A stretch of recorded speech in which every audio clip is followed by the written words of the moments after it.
Welcome to Shagun Avon academy. I am Ashok, faculty of current affairs and GK. पिछले हम series में बहुत सारे करंट अफेयर्स के क्वेश्चन देखते आएंगे।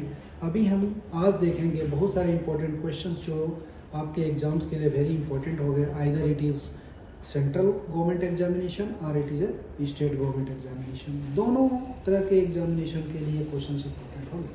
फर्स्ट क्वेश्चन देखिए, ब्रिक्स वेव्स bazaar 2026 begin in which country? BRICS वेव्स बाजार 2026 की शुरुआत किस शहर में हुई? अब ये देखिए हमारे पास चार ऑप्शन है, दिल्ली, मुंबई, बेंगलुरु और पुणे। तो इसका आंसर है आपका मुंबई। सो ब्रिक्स वेव्स बाजार 2026 की जो शुरुआत हुई है वो मुंबई में हुई है। अब हम देखेंगे ये BRICS stands for what? BRICS, ये ब्रिक्स का फुल फॉर्म होता क्या? So BRICS B in stands for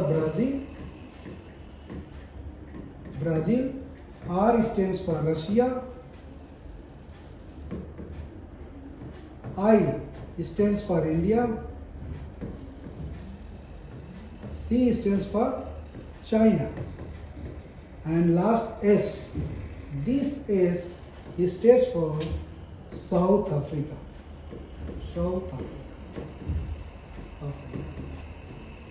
so sometimes आपके एग्जाम्स में पूछा जा सकता है कि ब्रिक्स का फुल फॉर्म क्या होता है और ब्रिक्स में कितने कंट्री है। तो आप देखेंगे 1 2 3 4 5 यानी total number of country in BRICS total 5 countries. Total 5 countries BRICS में टोटल 5 कंट्रीज है। और रिसेंटली ब्रिक्स वेव बाजार 2026 की शुरुआत की गई थी मुंबई में। How many delegates participated in BRICS bazaar 2026?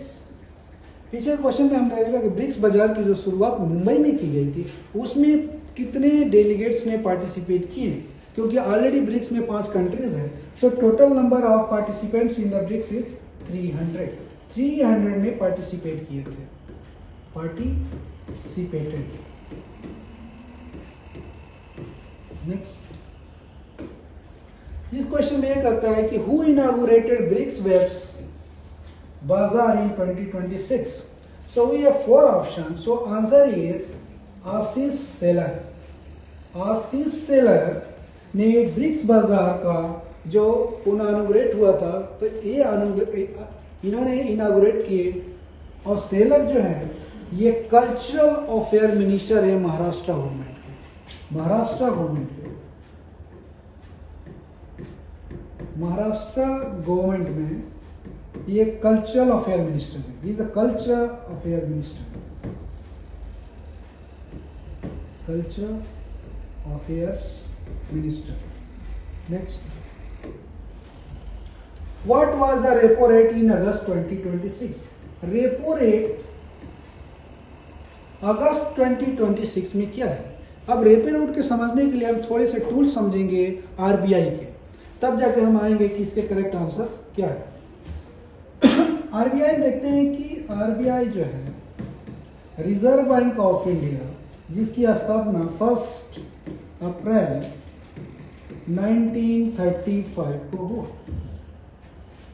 RBI जो है पूरी इकोनॉमी को कंट्रोल करता है, मनी फ्लो को कंट्रोल करता है। इसके पास जो टूल्स होते हैं by with the help of different tools.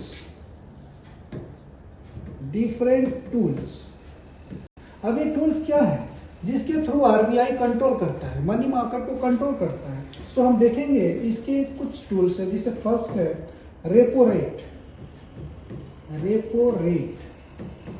Second tools है इसका bank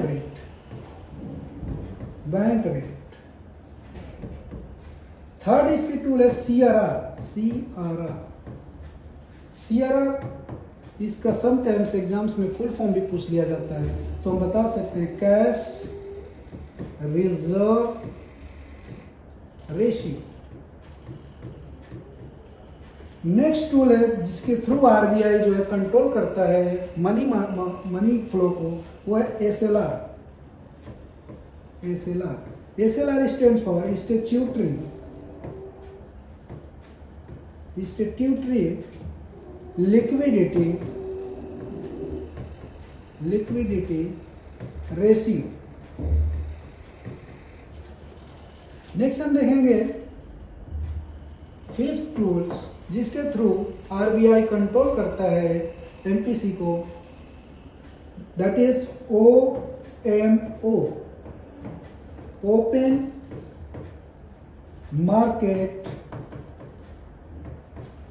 market operation. So these are the tools through which RBI control money flow in our country.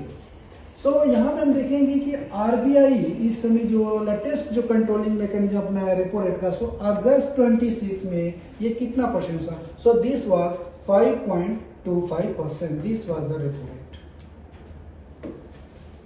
Next देखते हैं who chair 62nd MPC meeting, 62वीं जो है MPC meeting की अध्यक्षता किसने की? सो इसके आंसर होंगे Sanjay Malhotra.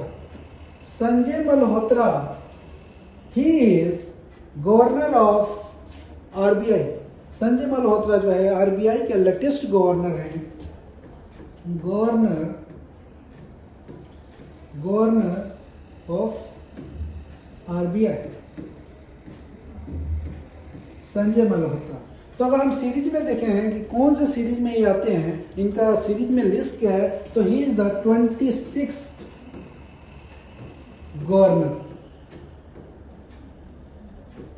Governor of RBI. Next, what is stands for SDF? SDF rate क्या होता है? SDF stands for standing deposit facility rate. So SDF stands for Standing Deposit Facility Rate, and now it is 5%. इस question में देखिए कह रहा है which variety of pigeon was used for India's first T2T genome? Bharat के पहले T2T pigeon pea genome की variety कौन सी है? Answer is Asha. Next question देखिए, what does T2 stands for? T2 stands for telomere to telomere. Telomere to telomere, sometimes it is asked in the examination, and you must remember that telomere to telomere is also known as T2T.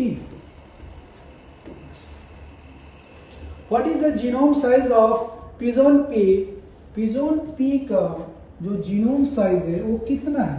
So answer will be 752.65 MB।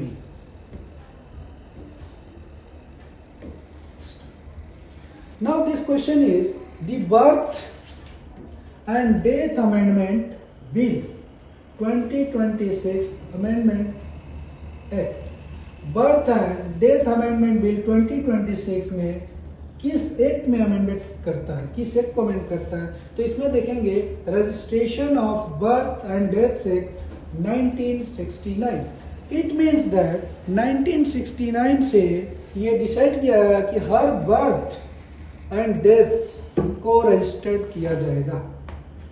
देखें ये questions are very important for state as well as central level competitive examination, और इस तरह के बहुत सारे questions के लिए आप हमारे चैनल श्रवण एवं अकेडमी को विजिट कर सकते हैं, चैनल को फॉलो कर सकते हैं। Thank you.